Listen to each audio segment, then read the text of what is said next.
¿Qué tal? ¿Cómo están, amigos y amigas de esta comunidad? Hace unos días se dio a conocer un anuncio, vamos a llamarlo así, un anuncio, tanto en materia de espectaculares como spot publicitarios en radio, televisión, así como también en el ámbito digital, en donde vemos a una actriz que está de moda, una actriz anglosajona, ojos claros, cabello rubio, que juega con las palabras de jeans y de genes, esto por su pronunciamiento en inglés. Actriz que recibe el respaldo posterior del presidente de los Estados Unidos, Donald Trump, así como también de otros grupos quienes se vanaglorian muchas veces de lo que en pocas palabras es el supremacismo. La marca de jeans descarta que esa haya sido su intención.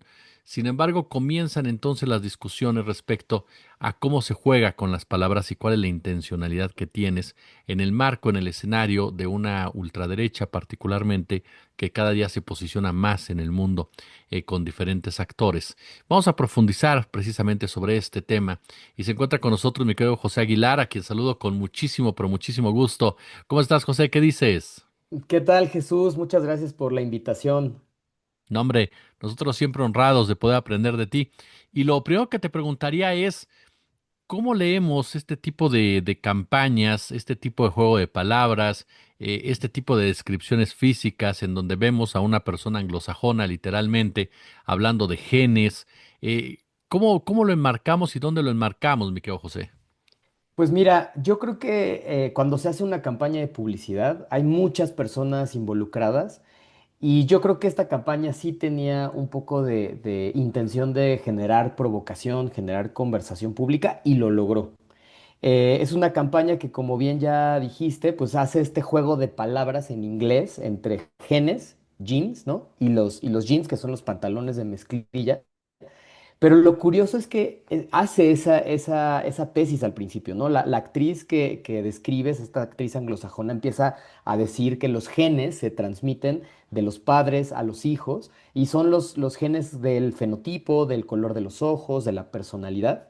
Y al final acaba diciendo, esta actriz, Sydney Sweeney, tiene grandes, great genes, ¿no? O sea, muy buenos genes, pero muy buenos pantalones de mezclilla. Y entonces yo creo que está muy bien calculada, esa es mi hipótesis, que claro que las personas que están involucradas entendieron el contexto y sabían que haciendo una campaña de publicidad así, pues iban a generar mucha conversación, pero lo preocupante, pues yo lo veo de dos maneras. Primero es que pues apelan a este sentimiento, a este contexto de supremacía racial, de supremacía blanca, específicamente en Estados Unidos, donde los grupos supremacistas pues han ganado muchísima espacio en la conversación y se han empoderado. O sea, hoy día ya no hay consecuencias, como ya lo vimos en este anuncio, de hablar de este tipo de supremacía. Pero la otra, pues también es cómo caímos un poco en la trampa a seguir hablando del tema, lo cual yo creo que está muy bien, pero que la marca, resultado, digamos, de esta campaña, ha tenido un aumento en las ventas enorme en Estados Unidos y sus acciones han aumentado hasta 20%. Entonces, justamente nos llegan a este espacio a reflexionar qué es lo que estamos haciendo mal para que este tipo de narrativas se sigan dando, porque recordemos, estas narrativas refuerzan y alimentan el sentimiento racista, no solo de Estados Unidos, sino de otros países como México, que ya la campaña está aquí y está en todos lados en la ciudad, ¿no? Iba, ¿cómo llegamos al punto de normalizarlo, que Joaquín? ¿Cómo fue? O sea, que José, ¿cómo fue? ¿Cómo se fue dando esta situación? Porque antes por lo menos se trataba de penar, si quieres, o castigar, o por lo menos no era bien visto, ¿no? De repente públicamente ciertos discursos. Hoy prácticamente se asumen o se aceptan como parte, como bien lo señalabas, querido, de la conversación. Sí, claro, yo creo que es ese tipo de procesos que suceden no de la noche a la mañana, sino de que poco a poco se van dando. Y es cierto que hay muchas voces que cuando empiezas a criticar o a hacer ciertos señalamientos de estas campañas que tienen realmente una narrativa racista detrás, apelan a la libertad de expresión. yo creo que mucho de lo que hemos permitido que suceda se ampara detrás de esta supuesta libertad de expresión, porque es cierto, como no es un llamado directo a nada, pues es muy difícil señalar que se está afectando a ciertas comunidades o a ciertas personas, aunque sabemos que detrás pues hay una narrativa racista muy sutil, ¿no? Y recordemos, es que es básicamente lo que sucedía en la Alemania nazi, ¿no? Donde poco a poco empezó a crecer la narrativa hasta que llegó un punto en que fue insostenible. Entonces, por eso es importante seguir hablando del tema, por eso es importante seguir señalando este tipo de campañas que además, bueno, son muy rancias en su concepto, ¿no? Apelan a la eugenesia, que es esta pseudociencia donde se creía anteriormente que básicamente con las combinaciones correctas, entre comillas, se podía generar una persona o digamos, una raza superior, ¿no? Una raza aria con los genes correctos. Entonces tenemos que tener siempre muy alertas a este tipo de narrativas. Y yo creo, o sea, un poco mi diagnóstico es que la marca, aunque ahorita está viviendo una bonanza por este aumento en las ventas y en las acciones, en el mediano o largo plazo, esto va a regresar a, digamos, a un contexto en donde sigamos criticando y no permitiendo que estas narrativas se vuelvan normales. Ese punto, por ejemplo, que dio José, que ustedes lo han peleado muchas veces, cómo desde los propios medios de comunicación se justifica, se legitima, ¿no? Desde el blanqueo incluso de personajes históricos, el caso de Vicente Guerrero de Morelos, por ser Mm, los más emblemáticos, pero de un tiempo para acá hasta cómo se llega a normalizar esa superioridad racial, supuesta superioridad racial en los ujú. medios. Sí, claro, y es que justo una cosa es hablar de racismo, pero realmente el racismo lo que apela es esta superioridad racial. Y hablando ahorita de México, yo creo que en México también este tipo de narrativas existen, pero no tan directas o no tan abiertas como sucede en Estados Unidos. Aquí sucede de manera más sutil. Y el ejemplo que viste de Vicente Guerrero es uno de los muchos en donde se ha blanqueado la historia y se ha blanqueado, digamos, a los héroes o heroínas de nuestro. Pero eso sucede porque tenemos o vivimos en un contexto de este concepto del mestizaje, entre comillas, que en un primer momento, pues lo que hace es celebrar esta diversidad o estas mezclas, pero que al final del día lo que hace el mestizaje es volver a esta idea de mejorar la raza, ¿no? O sea, tú blanquéate o cásate con alguien más blanco para mejorar la raza.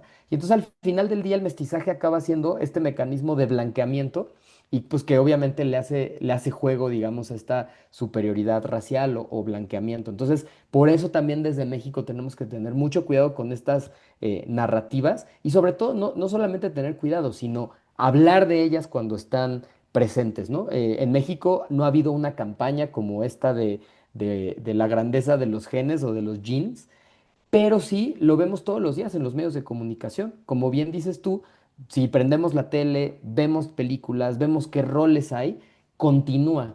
Ha habido un avance, sí, pero sigue siendo mayoritariamente blanco en los medios de comunicación. Entonces, sigamos hablando del tema porque esto sigue existiendo. ¿Cómo impactan este tipo de campañas, Pepe? Con los chavos, o sea, ¿qué tanto los jóvenes son los más proclives? Porque tienes enfrente a una actriz que tiene un impacto directo entre esa población, ¿no? Y si esto lo agregamos a todas estas campañas que provienen de discursos también conservadores, ¿no? En contra del progresismo, en contra de los derechos y Ujú. demás, buscando siempre este votante joven, sobre todo anglosajón, blanco. Yo creo que impacta de dos maneras, Jesús. La primera es por la sola exposición a este tipo de mensajes, ¿no? Agencias de publicidad han hecho estudios de cuánto estamos expuestas y expuestos a estos mensajes. Por ejemplo, una persona en la Ciudad de México, desde que nos levantamos hasta que nos acostamos durante todo nuestro día productivo, que salimos, vamos a la oficina, etcétera, etcétera, vemos aproximadamente 3.000 impactos publicitarios. 3.000. Y si estos impactos publicitarios, de acuerdo a estos mismos estudios, el 70% son personas blancas, pues inconscientemente vamos creando un concepto de lo que es bello, o lo que tenemos que aspirar. Porque además el anuncio de Sydney Sweeney, de American Eagle, pues además no nada más está hablando de la blancura, sino está hablando de un tipo de cuerpo, ¿no? Que tiene que ser flaco, que tiene que tener este color de ojos. Entonces impone, digamos, digamos, una carga a las juventudes. Esa por una parte. Pero por otra parte, y creo que también es muy importante, pues es qué piensa la persona o este modelo a seguir que está ahí, ¿no? Que en este caso es esta actriz. Porque recordemos que también esta actriz, de acuerdo al mismo Donald Trump, pues es una actriz que está registrada como republicana, ¿no? Entonces no solamente es el anuncio, sino es la ideología política que esta mujer representa y que muchas juventudes seguramente que la siguen dicen, bueno, no solamente quiero ser como ella en cómo se ve, sino también en cómo piensa, ¿no? Entonces, también nos hace reflexionar que pues las juventudes están expuestas no solamente a la imagen, sino también a la postura política de quien representa esta imagen. Y una postura política. Y retomando un poco lo que mencionabas al principio, hablábamos de la libertad de expresión y que se amparan precisamente en esa libertad de expresión. ¿Cómo enfrentarlo entonces? Es decir, la libertad de expresión, todo mundo se ampara para lanzar todo tipo de epítetos, todo tipo de señalamientos, hasta de mentiras. Y hay una manipulación de lo que es la libertad de expresión en realidad conforme a los intereses de cada bando. Pero, ¿cómo lo vas combatiendo desde la propia sociedad? ¿Se tiene que regular? ¿Tienes que ser más estricto? ¿Tienes que hacer oídos sordos? Pero también, ¿cuál es el riesgo? ¿Cómo lo vas enfrentando? Claro, bueno, ese es un debate enorme porque hay que establecer el límite de qué es libertad de expresión y cuándo ya llega a ser discurso de odio, ¿no? Por ejemplo, en estados más liberales como Estados Unidos, pues el límite realmente es muy amplio y solamente si llamas directamente a un grupo o a una persona para atacarle, entonces se puede considerar discurso de odio. Mientras, tú puedes estar en desacuerdo, puedes criticar, incluso puedes hacer mofa de ciertas personas sin que eso represente un discurso de odio. Entonces, yo lo que digo es, dado que tenemos límites muy amplios en la libertad de expresión, y eso yo pienso que en un ambiente democrático es correcto, ¿cómo se combatiría este tipo de narrativas? Pues con más libertad de expresión. O sea, libertad de expresión no quiere decir que las personas que emitan esta opinión o estas posturas no estén exentas, digamos, de crítica. Entonces, ¿cómo se combate eso? Pues con más posturas, con más reflexión, con autocrítica, ¿no? Y pues con contrarrestar estas desinformaciones o narrativas con más información. Básicamente yo lo pondría así porque justamente es lo que te digo, cuando salen estas campañas lo que tenemos que hacer es hablar de esto y criticar y contrarrestar la información y decirle a la gente, no es cierto que haya genes mejores que otros, no es cierto que las personas nos debamos ver como esta actriz para valer, para ejercer nuestros derechos o para tener igualdad en nuestra dignidad, no es cierto, o sea, tenemos que decirle a las juventudes sobre todo que no tenemos que seguir lo que estas personas o estos role models piensan para tener una sociedad realmente justa e igualitaria. Sí, que a final de cuentas es lo que uno tendría que estar preocupado, ¿no? De que se haga una sociedad mucho más justa y con un discurso, tú eres el experto, querido, que se viene arrastrando desde hace muchos, muchos años, hasta que mencionabas la palabra eugenesia, un debate que ha existido durante décadas y que va aparejado con una cuestión también social, con una cuestión también de clase. Totalmente, porque bueno, ya sabemos que el racismo está muy ligado con cómo nos va en la vida, con el nivel socioeconómico, con la clase social, pero que además no es nuevo, como bien dices tú. Entonces, por eso cuando hay estas narrativas, hay que alzar la voz y decir, no, no, no, ojo, la eugenesia y este tipo de mensajes muy sutiles que parecen juguetones, pero que en realidad detrás, yo como te decía al principio, sé que están planeadas, o sea, como que son tantos ojos de estos publicistas que seguramente estaba planeada, entonces hay que tener mucho cuidado. La eugenesia, para empezar, no existen las razas, entonces no habría por qué pensar que hay una raza superior, ¿no? Entonces la eugenesia es una tomada de pelo, es un timo, entonces no existe tal cosa como mejores genes, ¿no? Y en ese marco, apreciando mucho tu presencia, querido, esto nos refleja también de qué lado juegan las empresas. Es decir, a final de cuentas, muchos ha hablado de capitalismo también, se ha hablado de un poder económico. Ese capitalismo, esa economía es conservadora como tal, le gusta tener ese control. el mismo racismo les permite tener ese control, someter a la población, es decir, un asunto de dominio.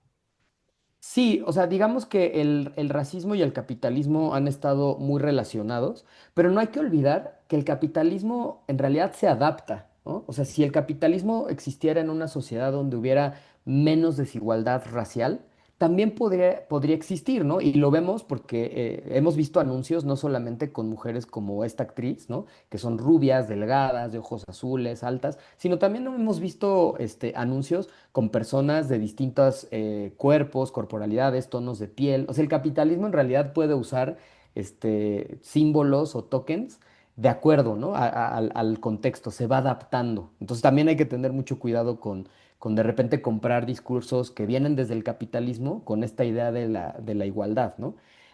Sin embargo, yo lo que sí creo es que este tipo de empresas se están adaptando al contexto político de Estados Unidos. De alguna manera están haciendo un guiño a la administración actual del presidente Donald Trump, que ya sabemos que su postura sí es de supremacía racial, que su postura sí es de atacar a comunidades racializadas, que normalmente son las que menos privilegios gozan dentro de Estados Unidos y fuera de Estados Unidos también.